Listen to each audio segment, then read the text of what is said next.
Last week we touched upon the introduction. Introduced Samskrita. Samskrita is the mother of languages, mother of all the languages.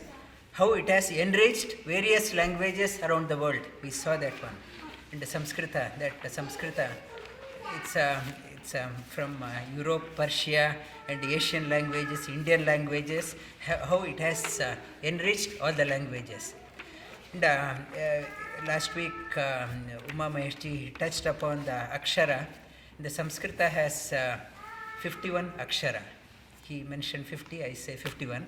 It's a Akshara, A to Ksha. It's a Akshara, Akshamala, Japamala has 51 beats. Akshamala. That's why 51 beats are there. And Akshara, and he touched upon last week Nirukti. When you want to understand the Sanskrit, for example, if I want to say cow in English, there is no etymology in that one. Cow means cow. What is that one? It has come from Sanskrit go. There is a meaning of that one. Why do you say go? Why not some sow? Why? What is the go? Why it has come from go? There is a meaning. It says go. Go means gacchati iti go. One who, okay, dog also goes. Why don't you call dog? It says gacchati sarvatra paropakarartham. Wherever it goes, it's a full utility, 100% utility. Our life also should become like that. Wherever we go, 100% utility. Cow keeps on going. It doesn't graze in one place. There is two types. Cow, when it grazes, it keeps walking and grazing. Whereas the sheep or our goat, it stuck to one place. It finishes off that one.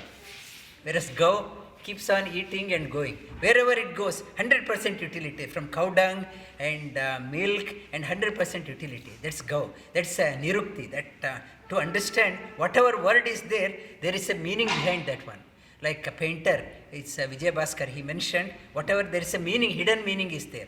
In Sanskrit, whatever you say, there is a meaning. Like Akshara, it's a meaning of that one. One is A to Ksha, Ra means Ramate. One who enjoys through all letters. A means Ananta, A means Ananda, E means one, each meaning is there. One who enjoys through all letters is Akshara. Second one is Akshara.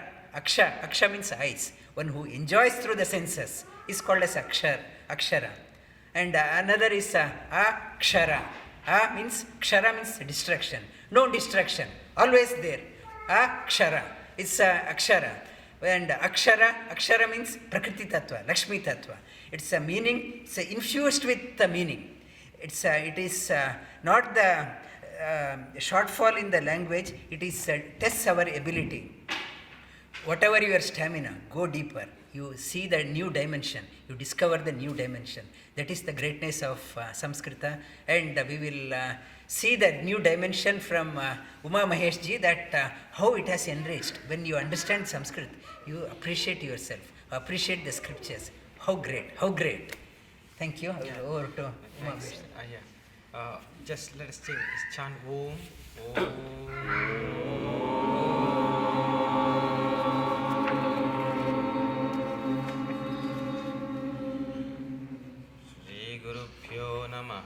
Harihi Om. Shri Gurubhyo Namaha. Harihi Om. Rajendra ji mentioned about the etymology aspect. That is nothing but Niruktam. So that's called as Vyutpatti in Sanskritam. Vyutpatti is, for example, Kshatriya. What is meaning of Kshatriya? Kshatat Rayati Kshatriya. Who saves the people hit by somebody or that is, like that these words built. That is a subject called Niruktam. Yes, previous session we discussed about 6 Vedangas.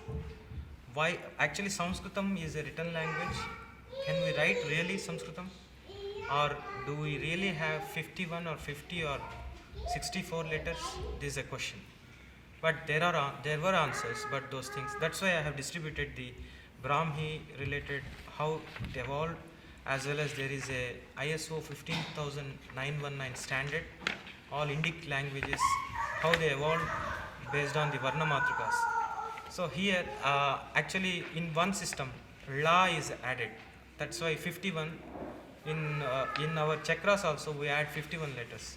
Akshara means, however, like Rajendra said, 51, I should not say that is letter, that is Akshara or Varanas. And 50 is for grammar use, grammatical use there is a 50. So the 50 is for that purpose. And the Siksha Shastra is another thing. Siksha, Vyakarana, Nirukta, Chandas, he mentioned about the Jagati Chandas and Anustuk when we were chanting the Bhagavad Gita. Anustuk has 8, that's Varnas, and then the Aksharams, and then other thing is Jagati, Gayatri, there are a lot of Chandas. So what is this use and when this came into picture, and also we discussed today different rules, how we need to utter. Sanskritam is not a written language. We can write, but only we can write using Indian languages. Indian languages are actually started, the Brahmi script and all, they started in the Pratishakya Yuga, Pratishakya phase. What is the Pratishakya phase? When it came into picture, all these things we will discuss. Actually, there were 4 yugas, Kruta Yuga, Treta Yuga, Dwapara and Kali. At the end of Dwapara, that is nothing but before 5200 years back, that is 3102 BC, Kali Yuga started. When Krishna departed his body, then Kali Yuga started. Before 35 years back, Mahabharata war happened. And before that 100 years, Veda Vyasa started dividing the Vedas because of the memory shortfall. Human beings could not be able to remember everything. Whatever previously in Treta Yuga and all, there was only one Vedam, Yajur Veda. Everything is Brihat Yajur Veda. All 4 Vedas are combined. Then people used to listen and could be able to memorize them. Even astras, Sri Rama has different Vaishnava astra, Pashupata astra. You remember and used to Prayoga, Upasamhara, all these things. But afterwards, during Dwapara Yuga, people has no ability. That's why Bhagavan Vedavyasa, he is a great sage. Krishna Dvaipayana divided Vedas into 4 parts. Previously, though 3 parts were there. They used to happen in yajnas and all. There was Atiratra yajnas, lot of, and Sautramani, big yajnas. They used to do Samveda, they used to do the Ruk related, all these things, aspects. But he properly divided. First Vedam is Ruk for Ruk, Sama, Yajurveda for organizing the Yajna and all, and Adharvana Veda. And he passed those things to his disciples. He has given, for Jaimuni he has given Samaveda, and Paila he has given the Rigveda, and Vaishampayana he has given the Yajurveda, and Adharvana Veda he has given to Sumanta, 4 disciples. And from there, that started. Then there are a lot of branches happened. Shaka, it is called Shaka. There are different branches. For Samaveda, there are 1000 Shakas. Now only few available, only 3 available now. 1000 Shakas were there. 1000 disciples in their own way, they divided them and they distributed. Maybe some similarities, but they had to preserve the Vedic literature. Vedic literature was vast, so people couldn't memorize them due to the shortfalls of Kali Yuga and short memory or laziness or many things. Then they divided into branches, and for each branch, for example, Samveda has 1000 branches, and Yajurveda has 100, and Rigveda has 21, and Adharvana has 9. These branches, and preserving that was very, very important. They had to listen and they had to memorize. In that time, what used to happen is they just listen. One person used to be a vice chancellor kind of. Vice chancellor actually in Vedic literature is Kulapati. Kulapati used to be the head. He used to tell these chandas, all these things. Chandas is these many syllables properly. Agnim ile purohitam. Agnim ile agnim. Agnim ile agnim. Like that they memorize these number of words. Okay, these number of characters. So have this chandas. They have written chandas. They were chandas, but they divided 6 Vedantas properly, and they built on top of that books called Pratishakhya Granthas. Pratishakhya Granthas are combination of Chandas, Niruktam, and the Siksha Shastra. Siksha Shastra is phonetics, and the Vyakaranam, grammar. All these things they touched upon. Like that they built, and afterwards, approximately 1000 BC or 2000 BC, before Christ I am talking, after during Kali Yuga, Janamejaya, that period, there was Saunaka and all, they started writing Pratishakhya Granthas. That is 4000 years back. Then writing started. Literature, there used to be written script. Indians only invented the first phonetically written script in the world. You can see that phonetically written is a. There is different actually swaras and vyanjanas. That is the first script. From there they started. That's why I have given Brahmi. From Brahmi, how they became Devanagari. Now Sanskrit is written in Devanagari script. In Hindi is also written in Devanagari. And Manipravalam and South Indian language, they have more. Even lot of encryptions from Ashoka, they have written in South Indian languages. They are very nearby the Brahmi. So this, we don't know exactly 64 letters, whatever we are writing, or 51, but we know there are some rules for that. Definitely there are rules. Those things traditionally you need to learn. It is not a writing language, but what are those rules? From where they originated, everything in the Siksha Shastra. For example, if you go through the Paniniya Siksha, there are different Sikshas. For each Shaka, each branch, there are 1300 approximately, those many Shakas, branches. For each branch, if you want to learn, you have to spend 12 years. 12 years, listen that and chant and preserve that, and you have to apply. For that, Siksha Shastra and Vyakarana is to tell how to utter all those things.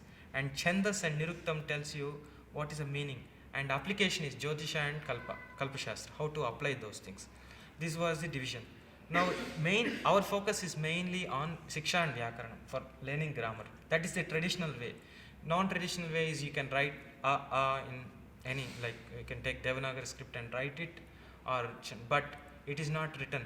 Whatever you are writing, maybe language is always with the sound. Phoneme or phonetic is only the basis for language. When I am talking, I am talking. I am not writing, or I am not. For example, Chinese characters you take, there is a bitmap kind of thing. There are images. In English Latin script there are 26, but you actually there is a redundancy. But here there is no redundancy. There is probably 90% we fulfill to write the phonetic.